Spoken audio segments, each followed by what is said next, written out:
Сәлем достар. Алдарыңызда «Принцесс» атты фильміне қысқаша шолу. Жас ханшайым биік мұнараның ең жоғарғы қабатында қолындағы кісенмен бірге оянады.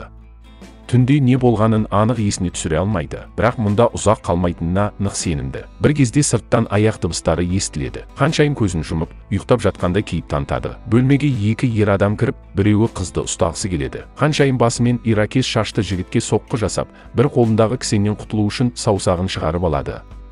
Сосын сол кісенмен әлгі еркектің бетін жаралайды. Ашуланған жауыз оны еденге лақтырып жібереді. Ханшайым шашындағы түйреуішті алып, оны ер адамның көзіне қадай береді, тіпті миына дейін жетеді. Ұзын көйлегі оған төбелесуге кедергі болып тұр. Екінші жауынгер қыздың бетінен ұрады, бірақ ол да түйреуішпен шаншылып, кісенмен ұрылып, аяғына бөренемен соққы алған соң жер жастанады.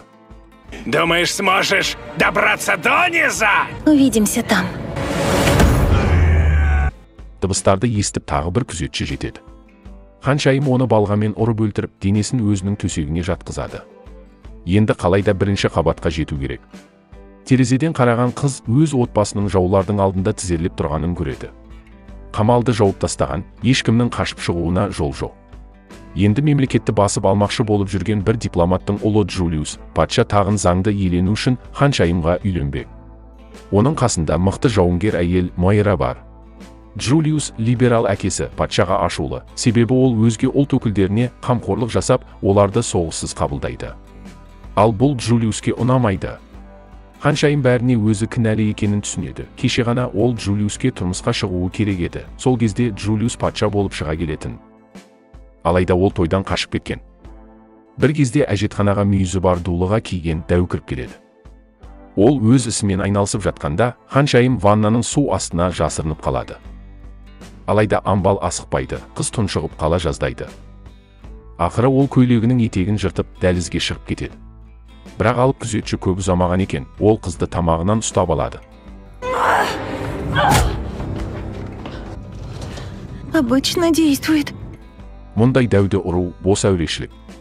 Оның ұзын қылышы бар, бірақ өзі баяу қимылдайды. Алып жауынгер қылышсыз қалғанда басындағы мүйіздермен сүзіп қару секілді пайдаланады. Осыны пайдаланған ханшайым оның иығына секіріп, бас киімін шешіп алып, мүйізін оның мойнына сұғып, оны өлтіреді. Қыз бала кезінен қытайлық мигрант әйелден кунг-фу үйренген, тіпті король бұл жаттығуларға қарсы болса да. Өзеннен бір өлі күзетшіні тауып алады. Джулиус бұл қамалда біреу кек алуға келген деп күдіктенеді. Ханшайымды тексеруге ең мықты солдатын жібереді. Ханшайым біраз демалып, төбелеске кедергі болған көйлегімен жеңдерінен құтылады. Бөлмеге тағы екі солдат кіріп келеді. Біреуінің жүрегіне сынып қалған ағашпен соғады, екіншісін арқанмен арқалыққа байлап қояды. Олар жауап беруден бас тартқан соң, ханшайым оларды арбалетпен атып тастайды. Қыз баспалдақпен жүгіріп келе жатқан жау әскерін көріп, терезенің қырына жабысып көзге түспей қалуға тырысты. Қауіп сейілгендей болған еді, бірақ дәл сол сәтте терезенің жанына демалуға бір семіз жауынгер отырады. Сөйтіп, ханшайымға ұзақ уақытқа ілініп тұруға тура келді. Тақ залында жау солдаттары мародерлық жасап, масайрап жүрген болатын. Ханшайым олардың көзінен таса болып, өз бөлмесіне кіріп кетеді. Оған ерекше қылыш керек еді. Әкесінің тыйымына қарамастан қыз жасырын түрде жауынгерлік өнерді үйренуді жалғастырып келген. Оған Лин мен оның ағайыны, сондай-ақ патшаның кеңесшісі Кай жаттықтырып жүрген. Дәл сол Кай оған бұл қылышты сыйлаған болатын. Қыз туфлиін етікке ауыстырып, қызметшілерге арналған жасырын өткенмен қайта жоғалып кетеді. Джулиустың көңілдесі, әрі жалдамалысы, қолында қамшысы бар жауынгер әйел. Өз билігін заңдастыру үшін Джулиус таққа отырған бойда қарт патшаның тамағын орып тастауды жоспарлап отыр. Осы екеуі құшақтасып жатқанда, ханшайым қабырғаның арғы жағынан оларды пышақтап жібермек болады. Бірақ дәл осы кезде оларды басқа біреу бөліп жібереді. Сол сәтте ауыр салмақты күзетші мұнараның ең жоғарғы қабатына жетіп, бөлмені тексеріп шығады. Қараса, ханшайым орнында, күзетші де жанында, бәрі дұрыс сияқты. Ал ханшайым сол уақытта көрші бөлмеге өтіп кеткен еді. Ол алтын сауытты царды көріп, сәл үрейленеді, бірақ бұл жай ғана бос сауыт деп ойлайды.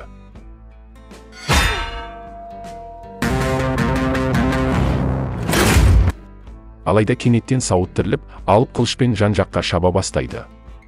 Қыз темір сауытты бұза алмады, тым берік. Бірақ ол әлсіз тұстарын, қолтықпен шат аймағын тауып алып, шабуыл жасай бастайды. Рыцарь жараланады, бірақ күресті жалғастыра береді. Сонда ханшайым оның үстіне май құйып өртеп жібереді. Осы кезде төменгі қабатқа Джулиустың семіз көмекшісі түсіп келеді. Принцесса, она в башне. Ты уверен? Джулиус бүкіл қамалды тексеруге бұйрық беріп, не болса да қаскүнемді табуды талап етеді. Оның бір қолбасшысы Джулиустың көңілдесіне дөрекі сөйлеп еді. Ол дереу қамшысымен оның тамағын тіліп жібереді. Мұнараға тұтастай әскер кіріп кетті. Ал жоғарда ханшайымға әуе акробаттары шабуыл жасайды. Олар қызды жаралады, бірақ екеуі өз өмірімен қош айтысады. Бірінші үлкен топпен ханшайым еденге шашып жіберген тастан жасалған моншақтардың арқасында күресті, солдаттар сүрініп құлап жатты. Ал ханшайым олардың қалқандарының үстінен жүгіріп өтіп кетеді. Тарзанның жолы болмады, ханшайым оны пышақпен жаралап, аяғын сындырып, төбеден асып іліп қояды. Жау саны арта береді. Қолында балғасы бар алып тірі қалған күйі ханшайымды буындырып жатады. Қыз қылышпен денесін жараласа да тоқтамайды. Ақыр соңында ханшайым оның басын тесіп өлтіреді. Жағдай ушығып бара жатты, қызды жан-жақтан қоршап алады. Тек тірідей ұстау туралы бұйрықтың арқасында ғана ол өлтірілмейді. Бұрышқа тығылған ханшайым жаудың біріне секіріп мініп, онымен бірге 5 қабат төменге құлап түседі. Бұл ерлікті қайталауға тек бір акробаттың ғана батылы жетеді. Осы кезде әлі тірі семіз күзетші ханшайымды байқамастан қасынан өтіп кетеді. Қыз тағы да қоршауда қалады. Ол терезеден секіріп, жалау бауына жармасып, қабырға бойымен жүгіріп өтіп, басқа бөлмеге кіріп кетеді. Қансыраған ханшайым жасырынып, жараларын таңуға мәжбүр болады. Ол ата-анасымен болған бір әңгімесін еске алады. Патшаның ұрпақ жалғастыратын ұлы болмағандықтан, ол мәжбүрлі түрде жалғыз қызын Джулиуске күйеуге бермек болады. У королевства нет наследника. Мы уязвимы. Но я могу быть преемником. Ты моя дочь. Әкесі ханшайым өзіне күш жинап, Джулиустың әйеліне айналар деп үміттенді, бірақ қыздың ойы басқаша еді. Сол сәтте бөлмеге Лин кіреді. Қытайлық әйелдің жараларды тез жазатын арнайы майы бар екен, ол шәкіртінің тез қалпына келуіне көмектеспек. Лин түнде Джулиустың бүкіл патшалық күзетті қырып тастағанын айтып береді. Тек өзі және бірнеше адам ғана тірі қалған. Енді олар қашып құтылмақшы, бірақ сыртқа тек ас үй арқылы өтетін кәріз жүйесімен ғана шығуға болады. Асханада болса бір топ жау солдаттары ойран салып жүрген. Олар аспаз қызды ұстап, қабырғаға тақап тастайды. Абырой болғанда оны қорғайтын адам табылады. А ты кто? Я принцесса. А это Лин. Жау әскеріне тіпті орам жапырақта көмектеспейді. Жауынгер қыздар басқыншыларды сабап, шектерін сыртқа шығарады. Бірақ дәл осы сәтте асханаға Мойра кіріп келеді. Қамшысымен ол Линнің иығын шығарып жібереді, ал ханшайымды төбеге іліп қояды. Әзер дегенде қыздар қарсыласты кері шегіндіреді. Лин ханшайымға дереу кәріз арқылы қашуды бұйырады, ал өзі Мойраны ұстап қалуға тырыспақ болады. Ластанған суға түсіп шыққан ханшайым түрмеге жетті. Дәл сол жерде оның отбасын ұстап отыр екен. Оларды 3 мас күзетші күзетіп отыр.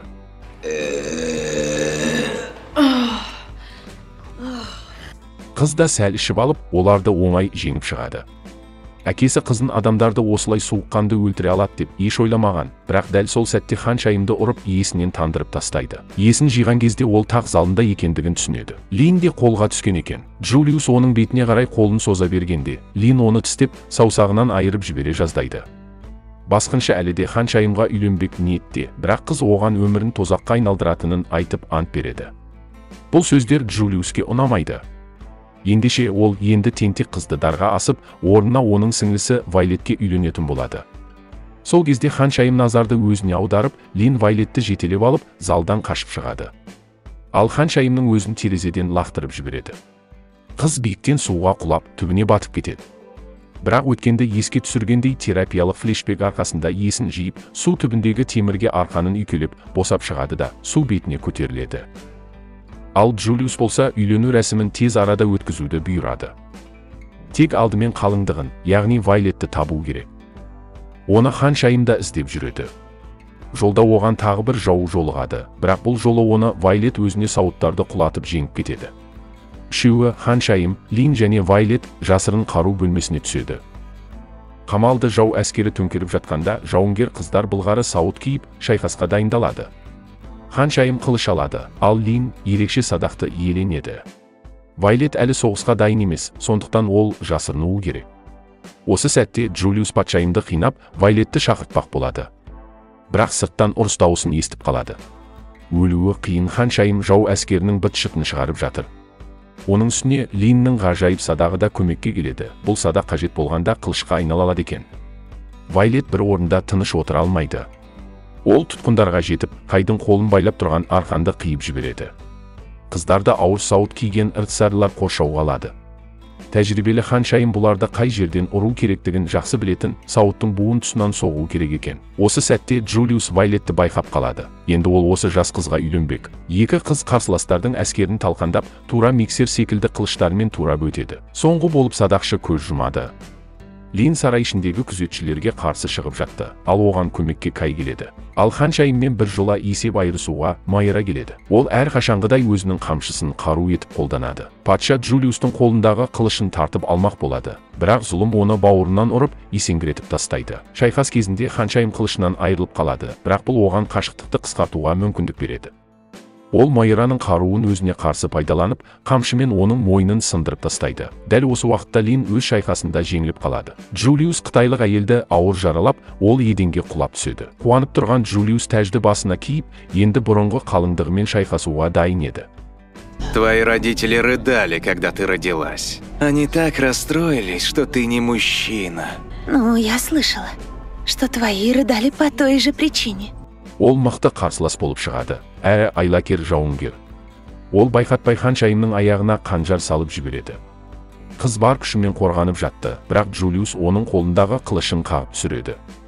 Қаскөй ханшайымды тізерлетіп, оны жаңа патша алдында бас иіп тұр деп көрсеткісі келеді. Джулиус күшпен ашу арқылы билік жүргізбек. Осыны дәлелдеу үшін ол ханшайымды дарға асып, басын кесіп тастамақ, бұл өзгелерге ескерту болады. Дәл сол сәтте патша Джулиустың назарын басқа жаққа аудартады, ал ханшайым осы мүмкіндікті пайдаланып, тираның басын өзі шауып тастайды. Патша тәжді өз басына қайта киіп, енді оған күйеу бала немесе мұрагер қажет емес екенін жария етеді. Одан да тарихта алғаш рет таққа әйел отырсын. Оның үстіне бұл қыз жалғыз өзі тұтас әскермен күресе алады. Қытайдың ғажайып емдік майы Линді бірнеше минут ішінде аяққа тұрғызады. Ол шәкіртін құттықтап үлгереді. Ал соңында өзіне берілген тапсырмасын орындаған семіз жауынгер ақыра қашқын ханшайымды тауып алады. Осымен фильм аяқталады. Назарларыңызға рахмет. Видеоға лайк басып, каналға тіркеліп, пікір қалдыруды ұмытпаңыздар. Келесі кездескенше.